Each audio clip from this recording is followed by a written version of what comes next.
Үткен ел шул вакыт аралыгында Нурлат районы территориясендә 10 ут чыгу очрагы теркәлгән. Янгынга каршы режим вакытында пиротехник эшләнмәләрне куллану тыела.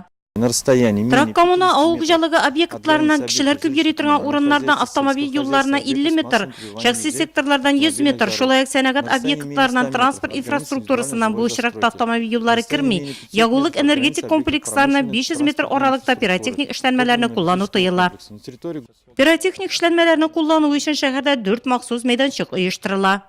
Это парк спортивный. Спорт паркында, Гагарин урамындагы шәһәр паркында, Мәскәү урамындагы Шикәрчеләр микрорайонындагы стадионда, шулай ук ипподромда.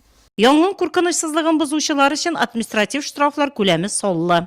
Напоминаем, что Махсус янгынга каршы режим вакытында куркынычсызлык таләпләрен бозган өчен административ штраф күләме гражданнарга 2000-нән 4000 сумга кадәр, җаваплы затларга 15000-нән 30000-гә кадәр, юридик затларга 400 000 сумнан алып 500 000 сумга кадәр.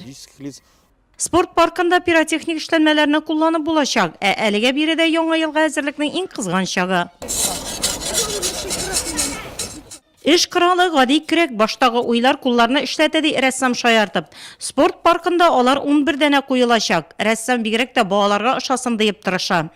Дед Мороз, Снегурочка, крокодил Кыш бабай, кар кызы, крокодил Гена, бегемот, дуңгыз баласы барысы да булачак биредә. Тау янында дракон, ташбака балалар өчен ясаячакбыз. Шулай ук тауда ясыйбыз. Карны махсус тартмаларга алдан тутырабыз. Аннан инде утырганын көтәбез һәм эшли башлыйбыз. Мин сыннарның әкияти матур булуларын телим. Әлеге гүзәллекне тудыруым балалар шатлансын өчен. Ну, я стараюсь, чтобы они были добрыми.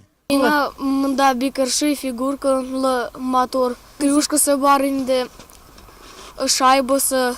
Бәйрәм шушы матурлыкка сыкланып, күңел күтәренкелеге белән үтсен. Шуңа да белгечләр киңәшенә колак салу урынны булыр.